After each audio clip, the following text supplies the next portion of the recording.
Haleluya. Kubera ko ikintu cya mbere Yesu yabanje gukora, yarabanje yihishurira abigishwa be ngo bamumenye. Kubera iki? Yaravuga ngo umuntu nagira inyota ajyaza ahondi aho. Ko buriya muri Bibiliya hahirwa abagira inzara n'inyota, siko se hose bavuga hahirwa abagira inzara n'inyota. Muzasome Matayo 5, hahirwa abagira inzara n'inyota. Muri Yohani ibice 7 akavuga ngo umuntu nagira inyota aza ahondi. Muri Luka 11 akavuga ngo umva, mwebwe umwana wawe yagusabye umugati ntabwo ujye umuhibuye, iyo yagusabye ifi ntabwo ujye umuha inzoka, iyo yagusabye igi ntabwo ujye umuha scorpion. Ngo none se so mu ijuru we ntazaha umwuka wera abashonje bakamusaba? Ibintu byo muri biriya byose bitegekwa n'inyota n'inzara. Igituma abakristo benshi mutajya ku kigero gisumbyeho, nta nyota mufite, nta n'inzara. Ajya mu byaha akanyurwa, yaza mu rusengero akayura, byarangira agataha. Hari ubona umuntu yicaye mu rusengero ukabona rwose arimo arabara iminota ngo arebe ko pastori yarangiza akajya mu byo akunda, kuko inzara n'inyota ye ntabwo biri muri ibyo urimo kumubwira. Najyaga nganira n'abanyeshuri b'Abanyamerika twiganaga, bakambwira ngo attention span mbese ni nko kwihangana kw'ibitekerezo. Ngo erega ngo kwihangana kw'Abanyamerika kwabaye kugufi, ngo iyo bicaye mu rusengero ukabwiriza iminota 30 ngo baba batangiye kurambirwa. Ndavuga nicyo ni ikinyoma made in hell, cyavuye ikuzimu. Ni ko twicara mu ishuri tukiga amasaha 2 ko ntarabona n'umwe muri mwe gusohoka.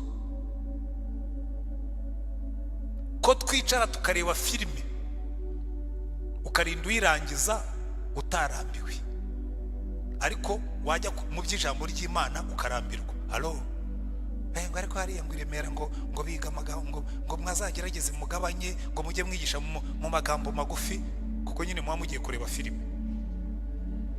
Ndabizi nimugoroba hari imipira kuri televiziyo, hari umunsi n'abandi bakina nabona.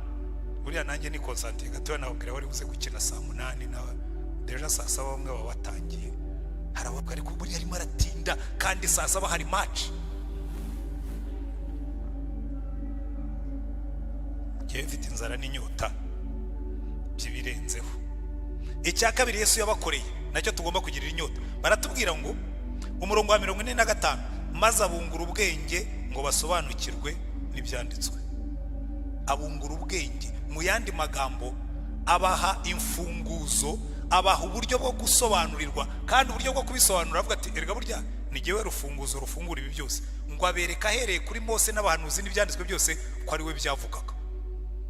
Aravuga ati nusoma igitabo cy'Itangiriro uzajya umbonamo, nusoma igitabo cyo Kuva uzambonamo, nasoma igitabo cyo Kubara uzambonamo, nusoma Abalewi nzaba ndimo, nusoma igitabo cyo Gutegeka nzaba ndimo. Kubera iki? Ibyanditswe byera byose niwe byaganishagaho. Niyo mpamvu rero mbabwira ni buriya ikintu kizanezeza. Ubundi nsoma Bibiliya rimwe nkayirangiza, ariko ndashaka nibura noneho nijya muri retirement kujya nyisoma nka 4 mu mwaka, nkayirangiza 4 ntihuta. Burya nta uryoherwa mirabwangu. Ubundi nabaga niruka, ariko ngiye kujya nicara ndyoherwe ntihuta, nsoma iki gitabo kuko nanjye byanyunguye ubwenge bwo kugisobanukirwa. Ubundi Bibiliya yose aho mfatiye hose harandyohera. Niyo nafata bya bindi by'amagenealogy bitondeka ngo kanaka byara kanaka, jewe ndabisoma nkaryoherwa. Aho abandi bibarambirage birandyohera. Iyo ntangiye gusoma imikara y'akabayonga n'ibikwasi ndabirandyohera. Konzo uburyo umuntu arya inyama zitarimo igufwa, nzo uburyo urya n'izirimo amagufwa byose kandi bigakunda kandi bikakuryohera. Haleluya. Icya gatatu yabakoreye, abasobanurira umuhamagaro wabo. Nugira inzara yo gukorera Imana birenzeho, uzabona ko imbaraga zawe ziziyongera. Impamvu abakristo benshi bagwingira nuko ntaho baba bajya, ntacyo bakora. Abaraho gusa ni umugenerwa bikorwa, ntabwo ari umufatanyabikorwa, ni umugenerwa bikorwa.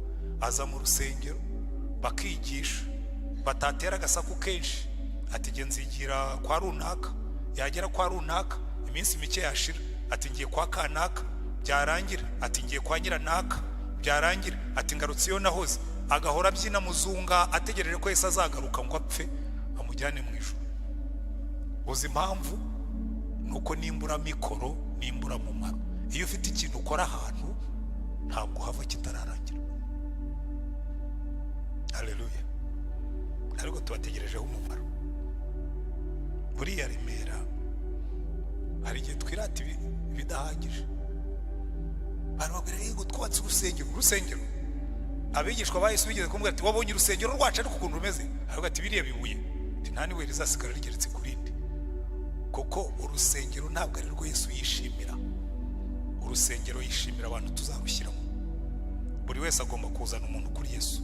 Dufite mission ngo yo kugenda, ngo arabasobanurira ababwira ngo misiyo yanyu ngo mugende mubwire abantu kwihana no kubabarirwa ibyaha bikwiriye kubwirwa amahanga yose mu izina rye bahereye kuri Yerusalemu. Kwihana no kubabarirwa bikwiye kubwirwa amahanga yose. Buri muntu wese uri hano, niyo waba utazi kuvuga, ushobora kurembuza umuntu ukamuzana akumva ubutumwa agakizwa. Amen. Hanyuma icyanyuma ngo noneho abatera amatsiko. Kera tukiri abanyabyaha, kugiye nakijwe narabaye muri Riyasi, twajaga tujya gukina umupira wo twitaga tari inyota. Hari abakinnyi tari inyota, twajyaga gukina nka saa 3 tugakina umupira cyangwa tugakora kurusi tugatara inyota. Saa 6 yagera tukicara tukitereka byeri na brochette. Ibyo twabaga twakoze mbere byose byari byo kugira ngo twongere inyota tuze kubona uko nuko turya. Na Yesu rero azi gutera abantu inyota. Abigishwa be yarabwiye ngo rero ngiye kugenda, biriya byose nababwiye muzabyitondere ntimuzabigendereho byonyine. Ngiye kugenda mboherereza ibyo data yasezeranije. Buriya rero nta kintu gitera amatsiko nk'iyo abantu bakubwiye ko bazaguha impano. Buriya ntabwo muzi ukuntu mwanteye amatsiko yo ku itariki enye. Ubu nyine ntabwo itariki izagera. Bariya abantu biremera kiriya kintu kigiye kubahenda bigeze hariya n'igiki. Rero icyo nenda kubabwira, Yesu yaravuga ati ngiye kugenda, ntiyababwira uko bizagenda. Aravuga ati ngiye kugenda, ningerayo nzaboherereza ibyo data yasezeranije. Ntababwiye umunsi bizazira, ntababwiye ikizavamo. Aravuga ko ibi ngibi mubitegereze, ngiye kohereza ibyo data yasezeranije. Rero nta kintu kiryoha nko gutegereza. Uzi umuhungu afite fiance, yashawe narahangaje, ariko guhangaza ntabwo benshi babizi n'imvugo yo munga. Iyi nka bazibujije kujya kunywa nyine zigategereza, babyita guhangaza. Jewe buriya madamu wanjye tumaze kwemeranya ko tuzabana, yahise ajya kwiga, ajya kuri university. Abana Imana yise nijuru imyaka 4 ko twari twarasezeranye ko tutazimara yakiri umunyeshuri. Imyaka 4 ndavuga numva reka nkubwire, kubera urukundo ngukunda nzayitegereza imyaka 4. Ariko buri hamwe no gusenga umwaka umurangiye, ibintu byo mu Rwanda biba byabaye bibi. Baramwirukana, atari uko ari umuswa, ari kubera uko igihugu twabagamo. Baramwirukana. Ndamubwira ngo rero madamu, ibyago by'umwe ni umugisha wundi. Ubwo nyine ariko ndenda kubabwira, uzi gutegereza ukumva imyaka yabaye myinshi, ariko ukumva nabyo ari byiza. N'aba bigishwa Yesu yabateyemo inyota yo gutegereza ibyo data yasezeranije. Barategereje, bicara mu cyumba cyo hejuru, banga kuva mu murwa. Nugiye kugenda ukamubwira ati guma hano utagenda, impano zikazaza wagiye we. Barategereza tu. Hanyuma ku munsi wa Pentecote tuzabyiga ku cyumweru gitaha, impano ziramanuka. Haleluya. Bajya ku kigero gisumbyeho. Buriya hari ibintu njya nkunda cyane, njya mbabwira iyo nkuru. Hari igihe nari mpagaze hejuru hano, abaza aho biro zacu ziri iyanjye bakuru uruhande. Nari ndimo kureba mu mujyi naniwe, ndimo kuruhura umutwe. noneho haza igisiga cya sakabaka, sinzi ahantu cyari gikuye ikintu, sinzi niba cyari inyama cyangwa ari kiriko kizamuka hariya. Ibyiyoni bibiri birakibonye, bari ibyiyoni bikunda gukubaganira sakabaka, mbona biraje birayikubise kandi ifite ikintu mu nzara ntiri bwirwanirire, hanyuma izamukaho gatoya. Ibyiyoni nabyo birazamuka irongera izamukaho gatoya, ibona nabyo birazamutse irongera izamukaho gatoya, nabyo birazamuka noneho iratumbagira igera hejuru. Ibyiyoni birayireba, mbona birakase biragenda wanje hari amakuye isomo. Ngiye kujya ngambirira kujya ku kigero gisumbyeho, imidayimoni yo munsi nitangira kuzana kayoge nzamuke ku rugero rusumbyeho, niyongera kuzamura kayoge nzamuke ku rugero rusumbyeho. Nagiye kubona mbona ibyiyoni byose bigivinza biriranze bimanitse amaboko, ndabacasaka bakunyigishije isomo. Nzajya nzamukaho nsumbyeho nongere nsumbyeho nongere nsumbyeho. Buriya nicyo Paulo avuga ngo ndashaka kumumenya, ngo mumenye nongere mumenye, ninjiremo imbere mumenye, mbenye n'imbaraga zo kuzuka kwe, mumenye kigero gisumbyeho. Haleluya. Ariko ibanga ryacyo ni inzara. Reka ndangirize kuri uyu muntu umwe twasomye mu isezerano rya kera, muri bikumuburo badusomeye mu Bami wa 2 ibice 2, inkuru y'umuhanuzi Elisa na Eliya. Eliya baratubwira ngo igihe yaragiye kujyanwa mu ijuru ntabwo yabihishe, yabwiye Elisa kuko baragendanaga, aramubwira ati Elisa usigare hano kuko umwami Imana intumye i Beteli, bari barigira ubwari. Elisa arabireba arabwira ati urashaka kuncika? Ntabwo uri buncike, ndagushituraho ikintu tu. Ngo Elisa aramusubiza ati nkurahiye Uwiteka uhoraho n'ubugingo bwawe sinsigara. Baramanukana bajya i Beteli. Bagezeyo abana b'abahanuzi b'i Beteli baza gusanganira Elisa, baramubwira ati aho uzi ko uyu munsi Uwiteka agiye kugukuraho shobuja? Arabasubiza ati nanjye ndi umuhanuzi ndabizi, ariko ni muceceke, gihe hari icyo nkurikiye, negereje ikigero urugero rusumbaho. Haleluya. Uzi gukurikirana Yesu ntugire icyo umushituraho, buryo uba wihombeye.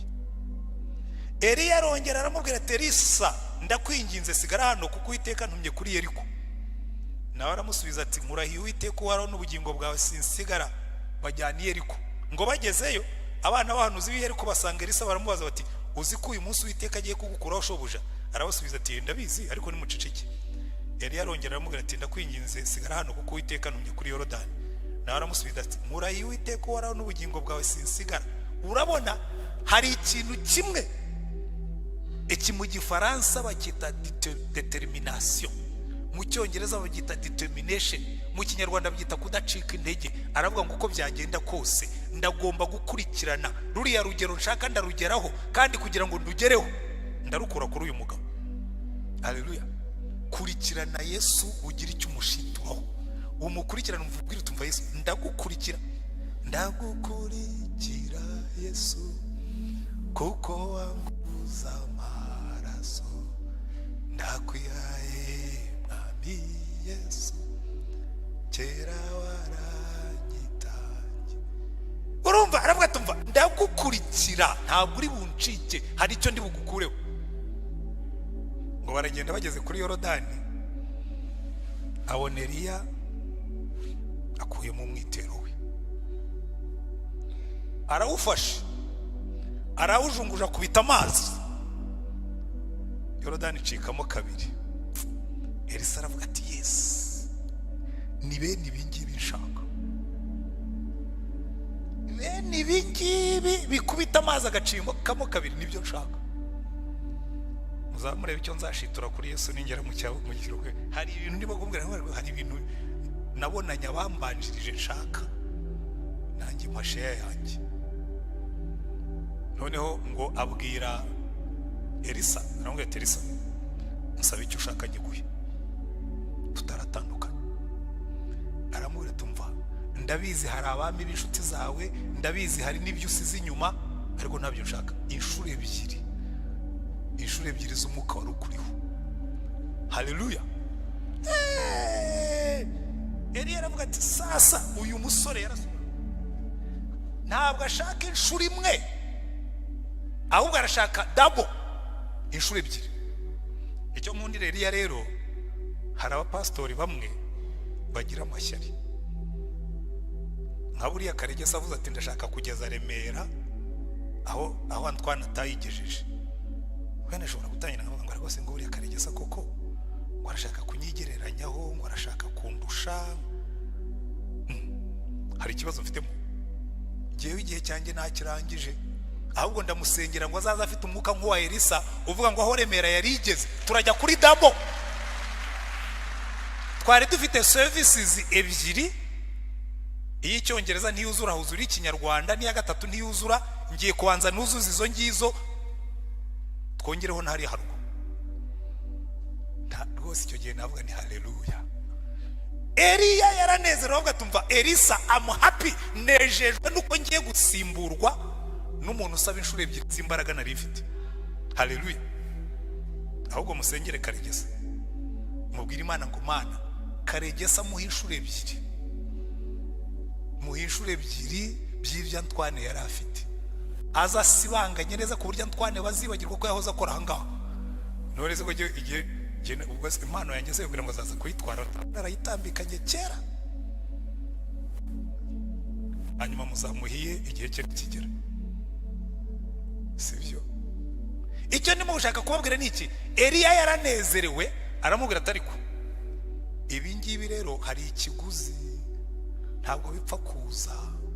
Njya mbibwira n'abandi bapastori, mbibwira na bagenzi banjye bari hano, ushobora kubona umuntu arimo kubwiriza ukabona wenda nka paruwase nk'uko yagiye ikura, uti buriya ni ukubera yuko yari afite PhD, yari afite masters. Ndenda kubwira hari abapastori bayobora insengero bafite PhD aho kugira ngo zikure zigatuba. Hari ikiguzi bisaba, hari amajoro ugomba kurara, hari amavi ugomba gukubita hasi, hari amasengesho ugomba gusenga, hari Bibiliya ugomba gusoma, hari umwami Yesu ugomba gutumbira. Yaramubwiye ati ibyo usabye urabibona, ariko hari ikiguzi ugomba gutanga, ntabwo byizana.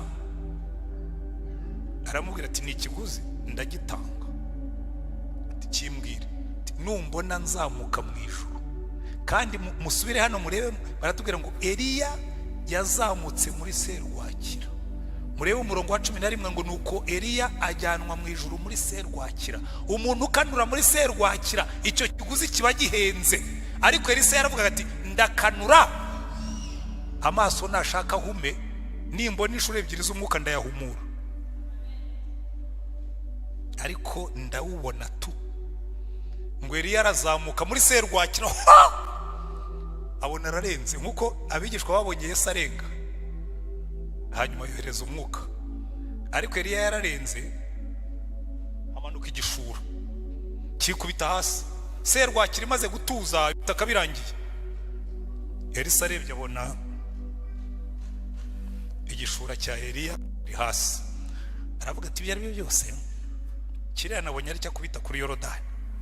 Ngo aragiterura, aragenda ageze kuri Yorodani ati nabonye akizunguza gutya, ati po, akubise icikamo kabiri, ati nga nanjye nzunguze. Arazunguza akubise Yorodani icikamo kabiri, ati kabaye, ati kabaye rero ndaje n'inshuro ebyiri. Haleluya. Kubera ko buriya yakubise amazi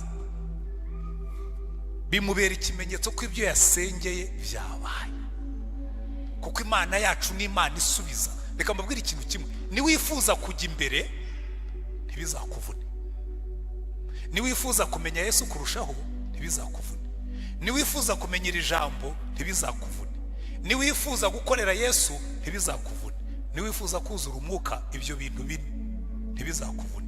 Imana ibifitemo inyungu. Haleluya. Imana ibifitemo inyungu kandi nawe igufitemo inyungu.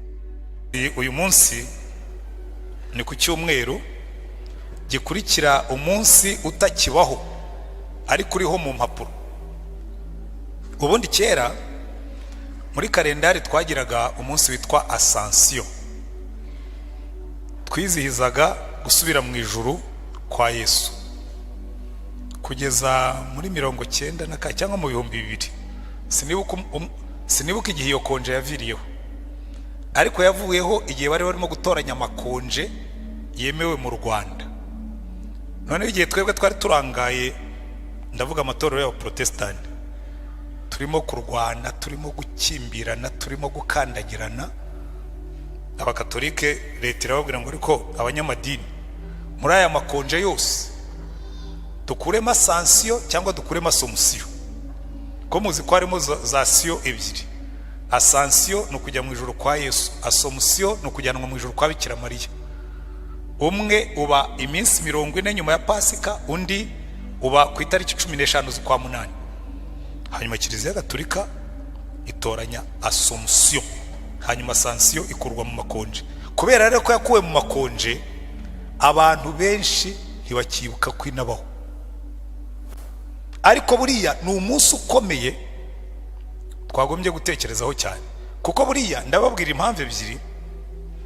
Impamvu ya mbere, Yesu mugaruke ahandi muri Luka gice cya 24 badusomeye, Yesu yabwiye abigishwa be, arababwira ngo ngiye kuboherereza ibyo data yasezeranye. Ni umunsi ukomeye cyane, kubera yuko Yesu yari yarabwiye abigishwa be ngo ikizabagirira umumaro nuko ngenda, ngo kuko nintagenda umufasha ntabwo azaza. Noneho bigeze kuri uyu munsi arababwira ngo umva rero, ngo noneho mwihangane, ngiye kuboherereza ibyo data yasezeranije. Buriya rero ngiye nkunda iminsi mikuru y'itorero, kuko buri munsi mukuru ufite isezerano riwuherekeza. Haleluya. Ubwo Yesu yavukaga kuri Noheli, abamarayika bararirimbye ngo mu ijuru icyubahiro kibe cy'Imana, mu isi amahoro abe kuye yishimira. Ngo kuko uyu munsi umukiza yabavukiye i Betelehemu, azitwa umukiza. Haleluya. Ni umunsi mukuru ufite isezerano. Umunsi wa Pasika baratubwira ngo nuko arazuka yanesheje urupfu. Haleluya. Bivuga ngo hari umunsi ufite isezerano rikomeye, umunsi Yesu yazamutse kuzimu, Satani akamubona agiye n'urupfu ni kuzimu, abwira Yohana mu gitabo cy'Ibyahishuriwe aramubwira ngo ubu nari napfuye ariko ndi muzima. Haleluya. Ni ufite imfunguzo z'urupfu n'izikuzimu. Uwo ni umunsi uremereye ufitemo amasezerano kuri twebwe. Haleluya. Uyu munsi wundi wa Yesu asubira mu ijuru ni n'umunsi yari yarabateguje, arababwira ngo umva, ngiye gusubira kwa data, ngiye kubategurira aho tuzabana. Namba 2, ningenda nibyo bizabagirira umumaro, kuko nzaboherereza umufasha, ariko nintagenda umufasha ntazaza. Hano arababwira ngo noneho ndagiye kandi ngiye kuboherereza ibyo data yasezeranije. Munsi w'igitangaza, kandi nkunda ukuntu yazamutse. Haleluya. Murebe muri Bibiliya zanyu, baravuga ngo abajyana hanze, umurongo wa 50, abagezi Betaniya arambura amaboko hejuru abaha umugisha. Akibaha umugisha atandukanywa nabo ajyanwa mu ijuru. Yazamutse agenda abaha umugisha, agenda babona arenga abaha umugisha, agenda abaha umugisha, none umunsi akiduha umugisha. Haleluya. Kuko biratubwira ngo yarazamutse yicara iburyo bw'Imana data, agiye gukora iki? Agiye kudusabira, akiduhesha umugisha none umunsi, umunsi mwiza w'igitangaza. Ariko uyu munsi ubu utegurira umunsi wa Pentecote uzakurikiraho, ariwo tuzagira ku cyumweru gitaha, uza iminsi nyuma ya Pasika. Haleluya. Uyu munsi rero ndagira ngo twige inyigisho ivuga ngo inzara y'urugero rusumbyeho. Inzara, hunger for more. Inzara y'urugero rusumbyeho. Haleluya. Uzi buriya hari ikintu nabonye gikomeye cyane. Ibintu byose bigengwa n'inzara. Inzara. Ibintu byose tugeraho bigengwa n'inzara n'inyota. iyo umuntu ashaka gukira agira inzara y'amafaranga cyangwa inyota yayo. Amen. Umunyeshuri wiga agira inzara n'inyota by'amanota arayakorera akayageraho, ariko iyo ntayagira ayabonye yishimira ayo ngayo. Kandi burya no mu buzima impamvu abantu benshi babaho nabi nta nzara y'impinduka bagira. Uzi ko ujya ahantu ukabona umuntu, njya mbibona mu bihugu bimwe na bimwe, hari ibihugu byo muri Afurika ujyamo ukabona bafite ibigarama bidatuyemo n'umuntu n'umwe. Uzageza South Sudan, uzageza Central Africa, yewe niyo wajya hano hirya ahangaha ugasanga ibigarama, urarenga imisozi nta kintu gihari, kandi ugasanga abantu ari abakene. Uzi impamvu bakomeza bakaba abakene? Nta nzara y'impinduka baba bafite. Inzara y'impinduka, inzara y'urugero rusumbyeho. Kuko buriya iyo ufite inzara y'ikintu, cyane cyane uri umukristo, wari uzi yuko buriya n'Imana nayo ikorera ku nzara.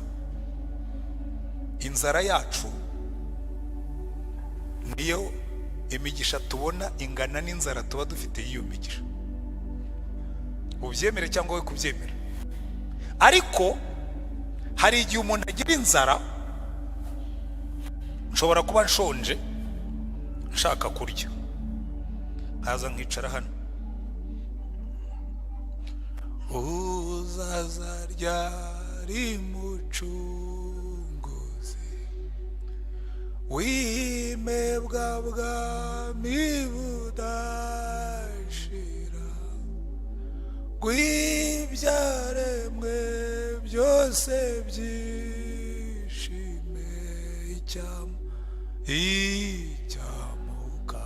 icyamukazuda. Ariko mwami Yesu, iyi nzara mwami Yesu akakubwira ati haguruka. Iyo nzara ntabwo uzayikirira mu rusengero nakwambia, kuko hari amategeko agenga gukira inzara. Ntabwo inzara ishirira mu cyumba, inzara itangirira mu cyumba, igasengerwa mu cyumba, ibisubizo bikaza iyo usohotse mu cyumba ukajya gushaka ibyo urya. Kuko buriya turaza kubyiga uyu munsi, inzara burya ni ikivumbikisho gikomeye cy'amasengesho. Buri kintu cyose uzashaka kugeraho iyo uri umukristo, inzara niyo igaburira amasengesho. Ugasenga amasengesho, Imana ikavuga ngo uyu muntu arantitirije bihagije, enough is enough. Ariko uzasenge, turaza kubibona. Turimo turiga ku kintu cyitwa inzara y'urugero rusumbyeho. Uzi no mu bukristo bwacu impamvu abakristo benshi babaho ngaho ukabona barabayabaye. Iyo ni imvugo y'ikirundi, ubundi kubayabaye si ikinyarwanda. Ukabona umuntu abayeho ubukristo bwe burabayabaye, buri komusa, buraho burajandajanda, bugira umutwe n'ikibuno. Ni ukubera yuko ntabwo aba yarigeze na rimwe ashaka kuva mu byaha abyigaraguramo. Umva, kimwe no mu bintu bingora mu bakristo tuganira, haba kuri telefone, haba mu nyandiko, haba bansanga mu biro, ni umukristo wigaragura mu byaha ukamubwira ngo ntabwo niyo nagusengera 5 udahagurutse ngo uve mu byaha byawe, ntabwo Imana izaguterura. Imana iguha imbaraga iyo ufashe icyemezo cyo kubivamo ukabirwanya. Imana yavuze ngo murwanye Satani azabahunga. Ntabwo yigeze avuga ngo mwigaragure nzaza mbaterure mbarwanirize Satani. Ntabwo Imana igiye turwaniriza Satani, aratubwira ngo murwanye Satani azabahunga. Rero ukabona umuntu, erega pastor ugomba kubyumva, biriya bintu biba bikomeye, iyo mbonye abakobwa imbaraga zihita zishira.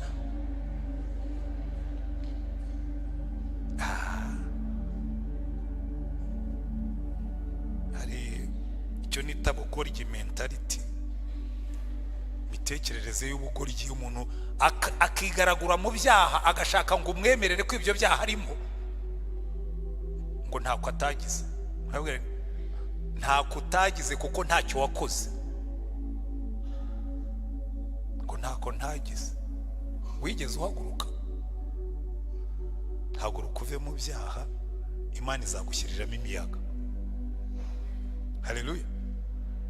Ariko buriya kwa pastori ni ishuri ritarangira. So inzara y'urugero rusumbyeho. Haleluya. Kuko buriya niryo banga. Ubwo umwami Yesu yari amaze kuzuka, reka nsubire inyuma muri kiriya gice cyo muri Luka 24, hari ibintu bine yakoze iteka ryose tugomba kubora dufite inzara yabyo.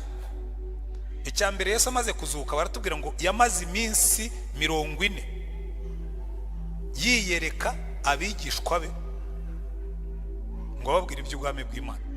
Iminsi 40 aza kiyereka abigishwa be. Kuki yakoze biriya? Ikintu cyambere Yesu yashakaga ko abigishwa be bamenya no kumenya ngo umwami wacu yarapfuye arazuka ni muzima. Haleluya. Kandi reka mbabwire abakristo benshi ikintu cyabishe, twababwiye imibatizo, tubabwira gukomezwa, tubabwira amaturo, baratura barasenga, ibyo twababwiye iyo ni idini. Ikintu Yesu yakoze ntabwo yigeze amara iminsi 40 arimo kubaka idini. Yamaze iminsi 40 yihishurira abigishwa be, kuko ikizazana impinduka mu buzima bwawe no kumenya Yesu muzima kandi wazutse.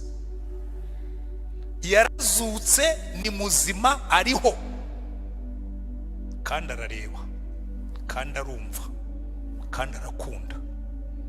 Ibyo bintu bitatu bihuje bihindura ubuzima bw'umuntu. Kumenya ngo ngewe umwami nkorera ntabwo ari igitekerezo. Hariho abantu b'intwari, ubundi intwari nyinshi zarapfuye ziguma mu mva, dushobora no gusura imva zazo. Yesu we yarazutse ni muzima kandi aratureba.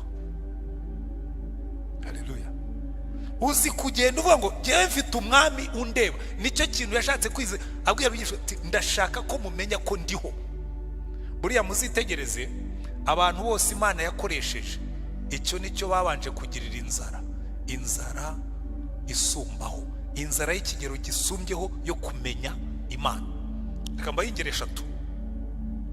Umukozi w'Imana Mose yigeze gusenga Imana, arabwira ati Mana, mu byo nkorera byose ndashaka kurushaho kukumenya. Mishurira imigambi yawe kugira ngo ndusheho kukumenya. Imana iramubwira ati nzajyana nawe kandi nzajya murura. Noneho imaze kumwemerera ibyo byose, arabwira ati noneho nyereka ubwiza bwawe wagirana. Imana iramubwira mumva rero Mose, ibyo urimo gusaba byo ibyo birarenze, urwo rugero rurasumbaho, ariko noneho warengeje. Ntushobora kubona mu maso hanjye ngubiho, ariko kuko bisabye nzaca imbere yawe, nshyire ikiganza cyanjye mu maso wawe kugira ngo utandeba mu maso, hanyuma uzarebe inyuma yanjye, nzivugira imbere yawe ko nzagira neza uza uwo nzagirira neza. Hari ahantu hafi yanjye ku rutare, uzaze wicareho, nzaca imbere yawe nkwihishurire. Ariko Mose yari afite inzara n'inyota of more, kumenya Imana. Imana ndashaka kukumenya, ndashaka kukubona, ndashaka kukwitegereza, ndashaka kukureba. Abakristo benshi nta nzara. Dawidi yajyaga abwira Imana, akabwira ngo Mana, Zaburi ya 42, ya 63, ya 60, akavuga ngo Mana, umutima wanjye ukugirira inyota. Haleluya. Uzi kwicara ukumva ufite inyota y'Imana, ntabwo ari inyota y'iby'Imana iguha. Aba ngo ya ngewe umunsi umwe mu bikari byawe undi turinde igihumba handi, ngo nahitamo kuba umuzamu ku irembo ry'inzu y'Imana yanjye, bidutira kumara imyaka muri dina na lunch mu mahema y'abanyabyaha. Bari igihe abantu baryoherwa no kujya kurya muri Serena, muri Marriott, muri convention. Bisi kawe ati twari muri convention we turarya. David akavuga ati aho kumara iminsi muri convention no muri Serena no muri Marriott ndimo kurya, nahitamo gusimbura bakabanda hariya ku muryango na ba Bosco nkaba umurinzi ku irembo ry'inzu y'Imana yanjye. Haleluya. Kuko kuba hafi y'Imana, gutura mu bikari by'Uwiteka, niyo nzara Dawidi yari afite nubwo yari umwami. Hanga forumo. Ariko nkunda Paulo, nijoro nicuye nari ndimo gutekereza kuri aya magambo turimo kwiga. Noneho buriya rero mfite ukuntu njya nganira n'umwuka w'Imana ko Paulo yigeze kuvuga ngo kubwanjye kubaho ni Kristo, ngo no gupfa byambera inyungu, ngo nahitamo kugenda nkajya kubana na Kristo, ngo ariko kubera mwebwe ngo numva nahitamo kuguma hano ngo nkumye nera imbuto, ngo meze murungabanga. Ndashaka kugenda ariko ndashaka no kuguma hano. Noneho agakomereza aho ngaho mu gice cya kabiri akavuga ngo mugire wa mutima wari muri Kristo Yesu, ngo nubwo yari Imana, ngo ntiyarebye ko kureshya n'Imana ari ikintu cyo kugundirwa, ngo ahubwo arividura, ngo yisiga ubusa, ngo afata akamero k'umuntu ndetse umuntu w'imbata, ngo ntiyanga gupfa ndetse urupfu rwo ku musaraba. Ngo nicyo cyatumye Imana imuha izina risumba amazina yose, ngo amavi yose azamupfukamira, indimi zose zatore ko ari umwami. Haleluya. Ariko buriya hari n'ikintu gikomeye cyane, ukuvuga ngo nushaka kugira inyota ya Yesu, banza nawe wisige ubusa, wividura ibindi byose byajyaga bikurangaza. Niyo mpamvu buriya ruriya rwandiko, impamvu abantu batabyumva neza, iyo urangije icyo gice cya kabiri ahitira mu gice cya gatatu akavuga ngo mva rero mbabwire ibyarindamu yanjye byose ubimitekereza nk'igihombo, ngo ndonye Kristo, ngo menye n'imbaraga zo kuzuka kwe, ngo nge nshushanywa n'urupfu rwe. Uramubona arimo kuvuga tumva ndashaka ibirenzeho. Haleluya. Buriya ari ikibazo dufite, hari abantu bazi Yesu ariko badashaka kurushaho kumumenya, kuko iyo utangiye gushaka kurushaho kumumenya, ibintu byinshi muri we birahinduka. Kandi iyo utangiye kumushaka, yatanze isezerano avuga ngo muzanshaka mu mbone nimunshakana umwete. Maze iminsi mbibwira abantu nkavuga ni kimwe mu bintu bigiye kunezeza muri iyi minsi iri imbere, kujya mara amasaha nkane ndimo gushaka Yesu, kuko ngiye gusigarana ba bosi babiri. Bosi umwe mbonesha amaso witwa madamu, n'undi umwe ntabonesha amaso ariko nzi ko mbona witwa Yesu. Kubariye abagabo bamwe bavuga ngo rero ngo madamu ntabwo ari bosi. Ni bosi se? Uba wicaye kuri bariko aho ariko urarangiza ryari nguze turye, ibyo wari urimo byose ukabireka, bosi wawe.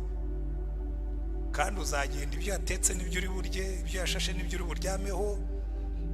Rimwe na rimwe none ashyiramo n'ishati akubwira ati iyo shati ntabwo ndi bukujya inyuma yambaye, uyikuremo ko ni bosi. Ngaha abagabo b'intwari mutajya mu bosingwa na ba madamu muze kumbwira uko mubigenza. Ariko abo bosi babiri ryo ntacyo bantwaye, uzi icyo bahuriyeho, bombi barankunda. Burya rero nta kintu cyiza nko gutegekwa n'umuntu ugutegekesha ko agukunda, biba byoroshye cyane. Ariko kujya mara amasaha, kuko bosi nimero 2 wazajya ajya ku kazi, sigare mu rugo na bosi nimero 1 turi twenyine. Aho ari bugarukire mubwira ibyo bosi wo hejuru yambwiye, mwihangane muzaba mureba, muzabona itandukaniro ry'umuntu wiriranywe na Yesu. Ninza kwigisha hano mu minsi Karegesa azajya ngenera, muzajya mwumva difference y'umuntu waruhutse akicarana na Yesu. Haleluya. Kubera ko ikintu cya mbere Yesu yabanje gukora, yarabanje yihishurira abigishwa be ngo bamumenye. Kubera iki? Yaravuga ngo umuntu nagira inyota ajyaza ahondi aho.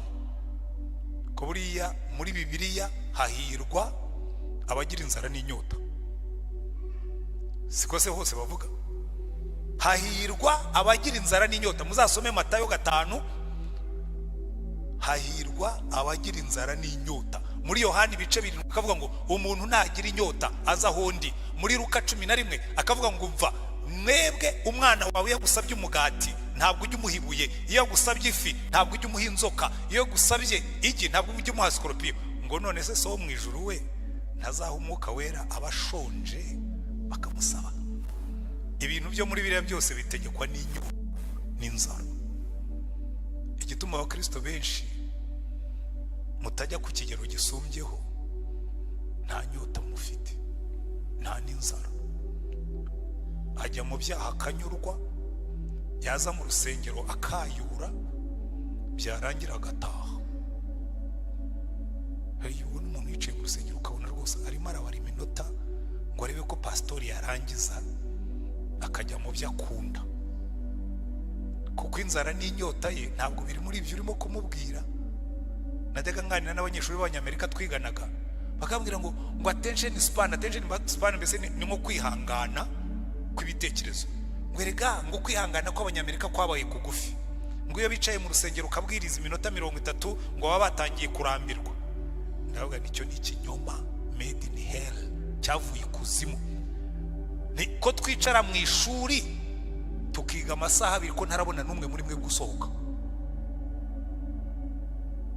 Ko twicara tukareba filime ukarinda uyirangiza utarambiwe, ariko wajya mu by'ijambo ry'Imana ukarambirwa. Halo, ngo ariko hariya ngo iremera ngo biga amagambo ngo mwazagerageze mugabanye ngo mujye mwigisha mu magambo magufi, kuko nyine mwa mugiye kureba filime. Ndabizi nimugoroba hari imipira kuri televiziyo, hari uyu munsi n'ibandi bake nabo buriya nanjye ni concentrate gatoya, nababwira bari buze gukina saa 8 na deja saa 7 bamwe baba batangiye. Harababwa ariko buriya arimo aratinda kandi saa 7 hari match. Yewe mfite inzara n'inyota by'ibirenzeho. Icya kabiri Yesu yabakoreye nacyo tugomba kugirira inyota. Baratubwira ngo umurongo wa 45, maze abungura ubwenge ngo basobanukirwe n'ibyanditswe. Abungura ubwenge, mu yandi magambo abaha imfunguzo, abaha uburyo bwo gusobanurirwa, kandi uburyo bwo kubisobanura avuga ati erega burya ni jyewe rufunguzo rufungura ibi byose. Ngo abereka ahereye kuri Mose n'abahanuzi n'ibyanditswe byose ko ari we byavugaga.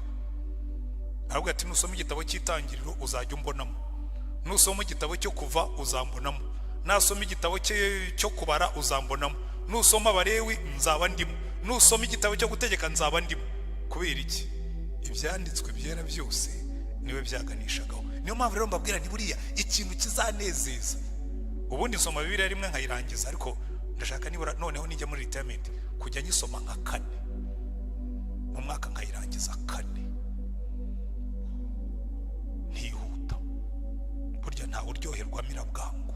Ubundi nabaga niruka, ariko ubu ngiye kujya nicara ndyoherwe ntihuta, nsome iki gitabo, kuko nanjye byanyunguye ubwenge bwo kugisobanukirwa. Ubundi Bibiliya yose aho mfatiye hose arandyohera. Niyo nafata bya bindi by'amagenealogy bitondeka ngo kanaka byara kanaka, jewe ndabisoma nkaryoherwa. Aho abandi bibarambirage birandyohera.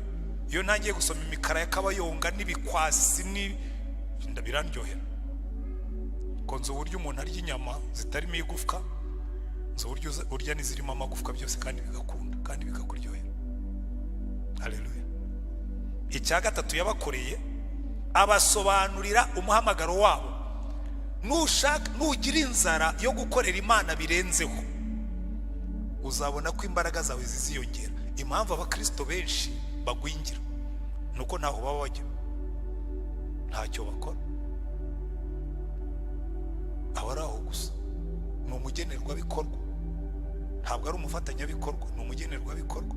Aza mu rusengero bakigisha, batatera agasaku kenshi ati ngiye nzigira kwa runaka, yagera kwa runaka iminsi mike yashira ati ngiye kwa kanaka, byarangira ati ngiye kwa nyiranaka, byarangira ati ngarutse iyo nahoze. Agahora abyina muzunga ategereje ko Yesu azagaruka ngo apfe amujyane mu ijuru. Uzi impamvu? Nuko nimbura mikoro, nimbura mu maro. Iyo ufite ikintu ukora ahantu ntabwo hava kitararangira. Haleluya. Ariko tubategerejeho umumaro. Buriya Remera hari igihe twirata bidahagije. Barababwira ngo twubatse urusengero. abigishwa ba Yesu bigeze kumubwira ati wabonye urusengero rwacu ariko ukuntu rumeze, aravuga ati biriya bibuye nta niwe rizasigara rigeretse ku rindi. Koko urusengero ntabwo ari rwo Yesu yishimira. Urusengero yishimira abantu tuzarushyiramo. Buri wese agomba kuzana umuntu kuri Yesu. Dufite mission ngo yo kugenda, ngo arabasobanurira ababwira ngo misiyo yanyu ngo mugende mubwire abantu kwihana no kubabarirwa ibyaha bikwiriye kubwirwa amahanga yose mu izina rye bahereye kuri Yerusalemu. Kwihana no kubabarirwa bikwiye kubwirwa amahanga yose. Buri muntu wese uri hano, niyo waba utazi kuvuga, ushobora kurembuza umuntu ukamuzana akumva ubutumwa agakizwa. Amen. Hanyuma icyanyuma ngo noneho abatera amatsiko. Kera tukiri abanyabyaha, kugira nakijwe narabaye muri Riyasi, twajyaga tujya gukina umupira wo twitaga tari inyota. Hari abakinnyi tari inyota, twajyaga gukina nka saa 3 tugakina umupira cyangwa tugakora kurusi tugatara inyota. Saa 6 yagera tukicara tukitereka byeri na brochette. Ibyo twabaga twakoze mbere byose byari byo kugira ngo twongere inyota tuze kubona uko nuko turya. Na Yesu rero azi gutera abantu inyota. Abigishwa be yarabwiye ngo rero ngiye kugenda, biriya byose nababwiye muzabyitondere, ntimuzabigendereho byonyine. Ngiye kugenda mboherereza ibyo data yasezeranije. Buriya rero nta kintu gitera amatsiko nk'iyo abantu bakubwiye ko bazaguha impano. Buriya ntabwo muzi ukuntu mwanteye amatsiko yo ku itariki enye. Ubu nyine ntabwo itariki izagera, bariya abantu biremera kiriya kintu kigiye kubahenda bigeze hariya n'igiki. Rero icyo nenda kubabwira, Yesu yaravuga ati ngiye kugenda, ntiyababwira uko bizagenda. Aravuga ati ngiye kugenda, ningerayo nzaboherereza ibyo data yasezeranije. Ntababwiye umunsi bizazira, ntababwiye ikizavamo. Aravuga gusa ibi ngibi mubitegereze, ngiye kubohereza ibyo data yasezeranije. Rero nta kintu kiryoha nko gutegereza. Uzi iyo umuhungu afite fiance, yashawe narahangaje, ariko guhangaza ntabwo benshi babizi n'imvugo yo munga. Inka bazibujije kujya kunywa nyine zigategereza, babyita guhangaza. Jewe buriya madamu wanjye tumaze kwemeranya ko tuzabana, yahise ajya kwiga, ajya kuri university. Abana Imana y'isi n'ijuru imyaka 4, ko twari twarasezeranye ko tutazimariye akiri umunyeshuri. Imyaka 4 ndavuga numva reka nkubwire, kubera urukundo ngukunda nzayitegereza imyaka 4. Ariko buri hamwe no gusenga, umwaka umurangiye, ibintu byo mu Rwanda biba byabaye bibi. Baramwirukana, atari uko ari umuswa, ari kubera uko igihugu twabagamo. Baramwirukana. Ndamubwira ngo rero madamu, ibyago by'umwe ni umugisha wundi. Ubwo nyine ariko ndenda kubabwira, uzi gutegereza ukumva imyaka yabaye myinshi, ariko ukumva nabyo ari byiza. N'aba bigishwa Yesu yabateyemo inyota yo gutegereza ibyo data yasezeranije. Barategereje, bicara mu cyumba cyo hejuru, banga kuva mu murwa. Nugiye kugenda ukamubwira ati guma hano utagenda, impano zikazaza wagiye we. Barategereza tu. Hanyuma ku munsi wa Pentecote tuzabyiga ku cyumweru gitaha, impano ziramanuka. Haleluya. Bajya ku kigero gisumbyeho. Buriya ari ibintu njya nkunda cyane, njya mbabwira iyo nkuru. Hari igihe nari mpagaze hejuru hano, abaza aho biro zacu ziri iyanjye bakuru uruhande, nari ndimo kureba mu mujyi naniwe, ndimo kuruhura umutwe. Noneho haza igisiga cya sakabaka, sinzi ahantu cyari gikuye ikintu, sinzi niba cyari inyama cyangwa ari kiriko kizamuka hariya. Ibyiyoni bibiri babirakibonye. Buriya ibyiyoni bikunda kukubaganira sakabaka. Mbona biraje birayikubise kandi ifite ikintu mu nzara ntiri bwirwanirire. Hanyuma izamukaho gatoya. Ibyiyoni nabyo birazamuka, birongera izamukaho gatoya. Ibona nabyo birazamutse, irongera izamukaho gatoya. Nabyo birazamuka, none biratumbagira igera hejuru. Ibyiyoni birayireba, mbona birakase biragenda, bonje hari amakuru y'isoma. ngiye kujya ngambirira kujya ku kigero gisumbyeho imidayimoni yo munsi, nitangira kuzana akayoge nzamuke ku rugero rusumbyeho, niyongera kuzamura akayoge nzamuke ku rugero rusumbyeho. Nagiye kubona mbona ibyiyoni byose bigivinza biriranze bimanitse amaboko, abashaka bakunyigishije isomo, nzajya nzamukaho nsumbyeho nongere nsumbyeho nongere nsumbyeho. Buriya nicyo Paulo avuga ngo ndashaka kumumenya, ngo mumenye nongere mumenye, ninjiremo imbere mumenye, mbenye n'imbaraga zo kuzuka kwe, mumenye kigero gisumbyeho. Haleluya. Ariko ibanga ryacyo ni inzara. Reka ndangirize kuri uyu muntu umwe twasomye mu isezerano rya kera, muri bikunkuru badusomeye mu Bami wa 2 ibice 2, inkuru y'umuhanuzi Elisa na Eliya. Eliya baratubwira ngo igihe yaragiye kujyanwa mu ijuru ntabwo yabihishe, yabwiye Elisa kuko baragendanaga, aramubwira ati Elisa usigare hano kuko umwami Imana intumye i Beteli, bari barigira ugari. Elisa arabireba arabwira ati urashaka kuncika? Ntabwo uri buncike, ndagushituraho ikintu tu. Ngo Elisa aramusubiza ati nkurahiye Uwiteka uhoraho n'ubugingo bwawe sinsigara. Baramanukana bajya i Beteli. Bagezeyo abana b'abahanuzi b'i Beteli baza gusanganira Elisa, baramubwira ati aho uzi ko uyu munsi Uwiteka agiye kugukuraho shobuja? Arabasubiza ati nanjye ndi umuhanuzi ndabizi, ariko ni muceceke, hari icyo nkurikiye, negereje ikigero urugero rusumbaho. Haleluya. Uzi gukurikirana Yesu ntugire icyo umushituraho, buryo uba wihombeye. Eliya arongera aramubwira ati Elisa ndakwinginze sigara hano kuko Uwiteka ntumye kuri Yeriko. Nawe aramusubiza ati nkurahiye Uwiteka uhoraho n'ubugingo bwawe sinsigara. Bajyana i Yeriko. Ngo bagezeyo abana b'abahanuzi b'i Yeriko basanga Elisa, baramubaza bati uzi ko uyu munsi Uwiteka agiye kugukuraho shobuja? Arabasubiza ati ndabizi, ariko ni muceceke. Eliya arongera aramubwira ati ndakwinginze sigara hano kuko Uwiteka ntumye kuri Yorodani. Nawe aramusubiza ati nkurahiye Uwiteka uhoraho n'ubugingo bwawe sinsigara. Urabona hari ikintu kimwe, iki mu Gifaransa bakita determination, mu Cyongereza babyita determination, mu Kinyarwanda byita kudacika intege. Aravuga ngo uko byagenda kose ndagomba gukurikirana ruriya rugero nshaka ndarugeraho, kandi kugira ngo ndugereho ndarukura kuri uyu mugabo. Haleluya. Kurikirana Yesu ugira icyo umushituraho, umukurikirana umubwira utumva Yesu ndagukurikira, ndagukurikira Yesu kuko wanguza amaraso, ndakwihaye mwami Yesu kera waranyitaye. Urumva aravuga tumva ndagukurikira, ntabwo uri buncike, hari icyo ndi bugukureho. Ngo baragenda bageze kuri Yorodani, abone Eliya akuyemo umwitero we,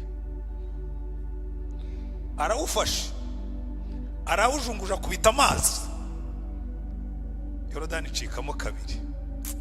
Elisa aravuga ati yes, ni bene ibingibi nshaka, bene ibingibi bikubita amazi agacikamo kabiri, nibyo nshaka.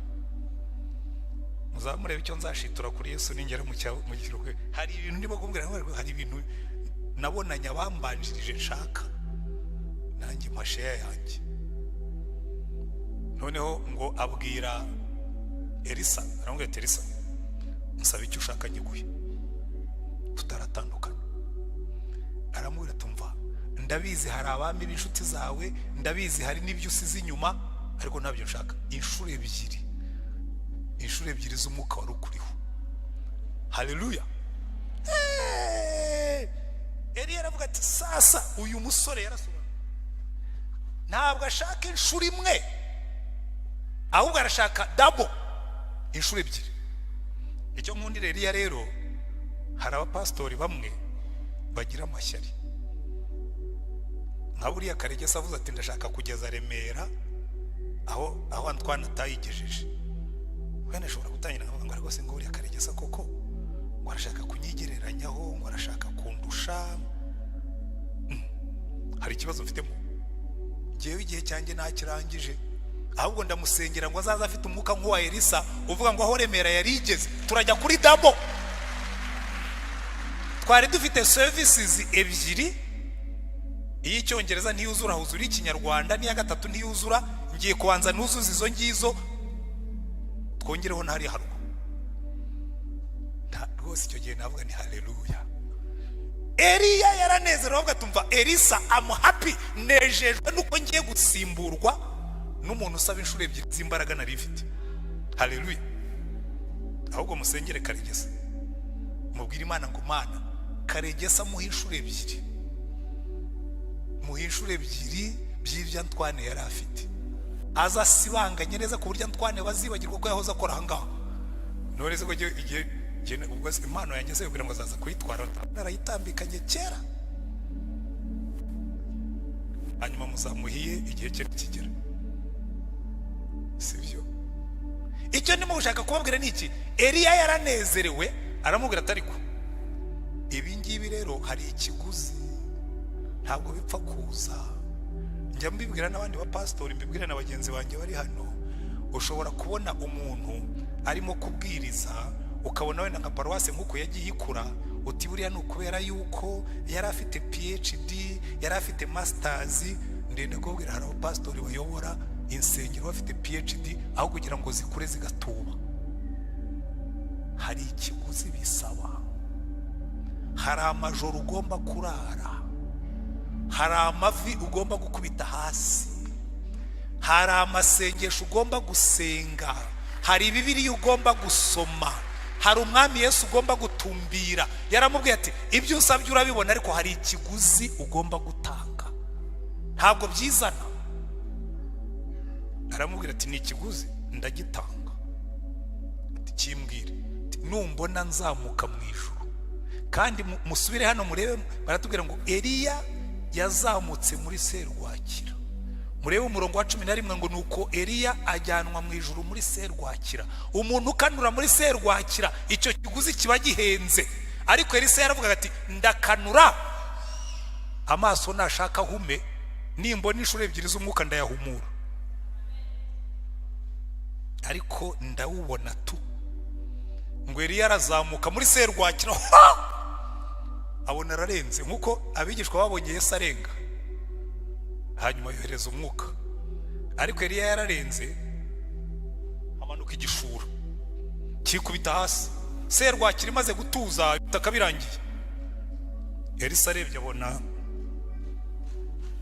igishura cya Eliya ri hasi, aravuga ati ibyo byose kiriya nabonye ari cyakubita kuri Yorodani. Ngo aragiterura, aragenda ageze kuri Yorodani, ati nabonye akizunguza gutya, ati po, akubise icikamo kabiri, atenga nanjye nzunguza. Arazunguza akubise Yorodani icikamo kabiri, ati kabaye, ati kabaye rero ndaje n'inshuro ebyiri. Haleluya. Kubera ko buriya yakubise amazi, bimubera ikimenyetso ko ibyo yasengeye byabaye, kuko Imana yacu ni Imana isubiza. Reka mbabwire ikintu kimwe, niwifuza kujya imbere ntibizakuvune, niwifuza kumenya Yesu kurushaho ntibizakuvune, niwifuza kumenya iri jambo ntibizakuvune, niwifuza gukorera Yesu ntibizakuvune, niwifuza kuzura umwuka, ibyo bintu bine ntibizakuvune. Imana ibifitemo inyungu. Haleluya. Imana ibifitemo inyungu, kandi nawe igufitemo inyungu. Hari ibintu mara gusobanukirwa ukajya ugenda witunda nk'itenesi, ukagenda unaga amaboko nyine. Turakubure ntabwo mumbona ngenda n'ibijumba n'ibishyimbo, ariko ntimuzi uwo ndi we. Jewe Imana yankozemo investment, yanguza amaraso y'igiciro cyinshi. Ndi investment y'Imana, mfitemo igishoro. Haleluya. Ubu muri gihe harimo igishoro cy'Imana, kandi Imana ntizemera ko igishoro cyayo gihomba. Buri muntu wese uri hano wakiriye Yesu nk'umucunguzi, hari igishoro cy'Imana kiri muri wowe, kandi Imana ntizemera ko gihomba. Nushaka gukorera Imana, ibyo ukeneye byose izabikora. Haleluya. Ariko urufunguzo rufungura ibyo ngibyo, ikigero gisumbaho. Kubwira Imana ngo Mana, najyaga ngurukira hano hamwe n'ibyiyoni, najyaga ngendana n'ibyiyoni hano, ariko I want to go higher. Ikigero gisumbaho. Nubona ibyiyoni na hano bikihagera, get higher. kugeza igihe uzabona ibyiyoni, kuko hari ibyiyoni bitakigurukiraho ngurukira. Gusa wampamagara ngo tujye kunywa inzoga, ibyo byiyoni ntibikinyegera. Wambwira se ngo tujye gusambana, oya, ibyo byiyoni ntabwo bigihari.